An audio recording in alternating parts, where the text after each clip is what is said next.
Happy Valentine's Day, friends. So get ready with me. I'm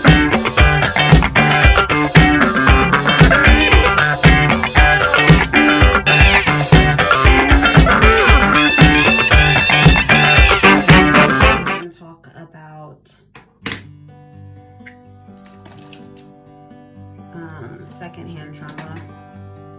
I had a really public relationship, and yeah, it kind of ended, and some of my friends were like, what the heck, I just received secondhand trauma because you guys' story kind of gave me hope that godly relationships can exist, do exist, and that I can, your story was so unique that I found hope in your story. And yeah, so I kind of just wanted to, because it was so public, give a explanation and then move on with what God is doing now, you know? Blind, I can't see, I'm blind, blind. Okay, that's not. All right, so I think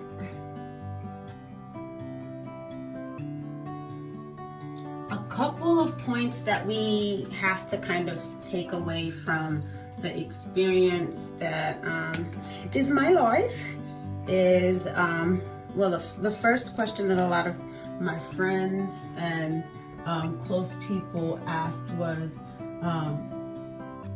if it was God, how did it fail? And like, what's going on with that? And God can give you something, but He is not the only participant in you sustaining. God's will takes your participation. I'll say that one more time. God's will takes your participation.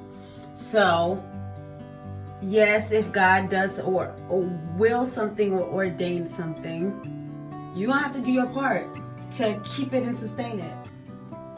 Yes, it was God, but you have to do the work. And I take it like Saul. Saul was chosen by God to be a king, and he didn't do the work to stay as king.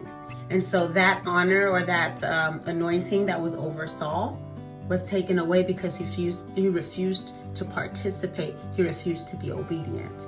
And so that's the same way with some things where it's like, I do believe that it was God.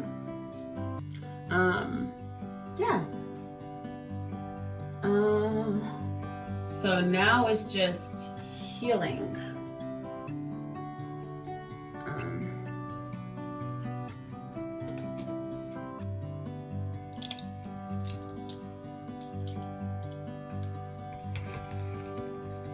I will say I learned a lot in the 2 years. I lost myself in the marriage.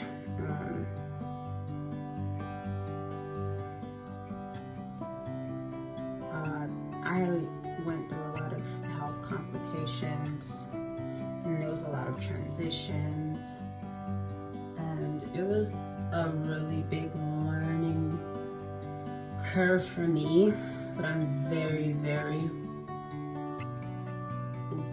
I can say now, glad for the experience. And I believe that I am even better prepared because when I was growing up, I had a lot of commitment and trust issues, and I didn't know that I could love someone to the extent that I allowed myself to love.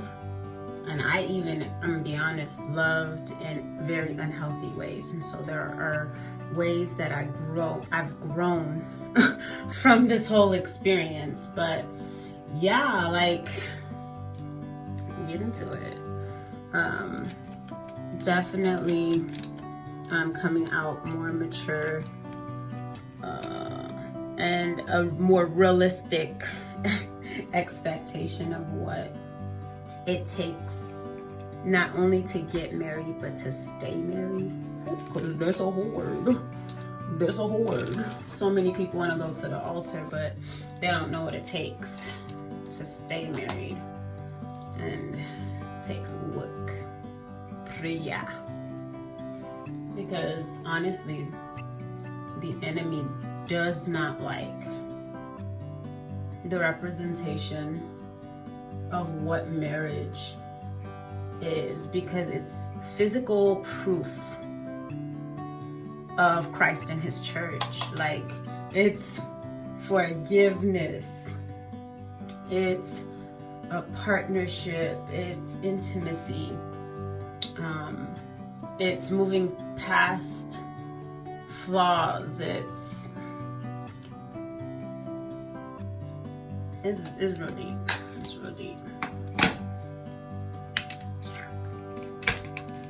It's so deep. So deep. Honestly. So yeah, this year is going to be a year of me kind of healing, developing myself, growing, learning who Naomi is apart from being somebody's sister, somebody's daughter, somebody's wife. It's gonna be kind of me just enjoying, relearning who I am, and kind of, I lost myself in the marriage. You know, being Burundian, I'm pretty sure there's a lot of Burundians could feel, well, girls feel the expectation of what it means to assume the role as a wife. And it was so difficult being able to kind of take the advice that was given, and take the advice that was given and apply it or make it applicable to cultures that are very different. And in that, mind you, I'm going to school, working full time, and exploring what it means to be a wife, and also experiencing a lot of health complications to add that mix. And then, you know, COVID made everything intense. So I feel like I felt everything. I felt everything in such intense ways. And so, yeah, like, this time has really been healing for me. But also, I've been grieving. Your girl been sweating from her eyes a lot. Whew. Sweating from my eyes a lot. Yeah. I think that the big thing is in knowing that if you're loved, if you understand that you're loved by God, there's nothing that could happen that should move you or rock you, because well, maybe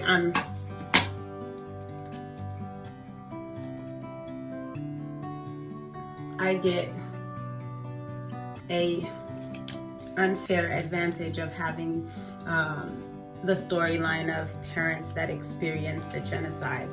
And so at a young age, kind of already had the whole transitions are going to happen thing. And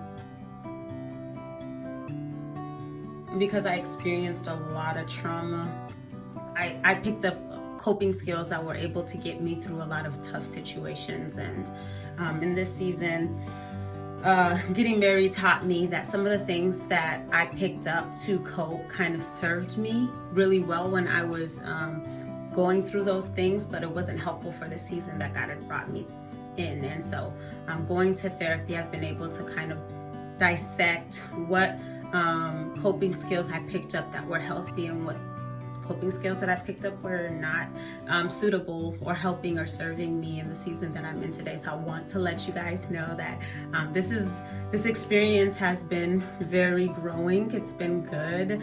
I'm still so in love with Jesus. And he kind of helped me with those ideas as well, because I had a lot of questions. It was hard for me to accept what was going on, because I was like, God, if this is you, why is this happening?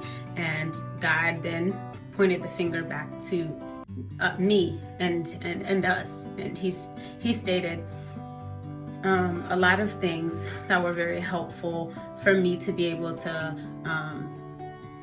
not be okay with what was going on, but to accept what was going on. Because anybody that knows me, I'm a fighter, and I'm going to fight till the end. And so I did, and it's the end. And so being able to close that chapter and getting to a place where there's forgiveness and there's moving on and there's wishing the best for all parties involved. And I'm not gonna lie to you guys, it did take me a little minute because offense, that mug is real.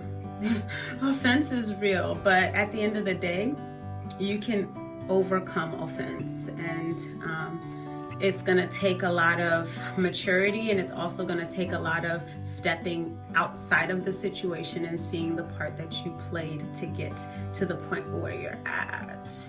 Y'all know y'all didn't want to hear that part. But yeah, babes, we're going with a simple look. Happy Valentine's Day. And this season is going to be a season of developing Naomi, learning who she is outside of being a daughter, outside of being a minister, outside of being a wife, and just growing. So this is the journey that y'all gonna be coming with me on. Let's grow together. Speak back to life, sharing my story for his glory. All my single folks, Valentine's Day, I know if you have the wrong outlook, can be very hurtful, but choose to spend this day in showing the people that care about you, the people that you care about, that you love them. And remind somebody, whether it's a text or whatever, just show somebody that you care about them and make somebody's day amazing.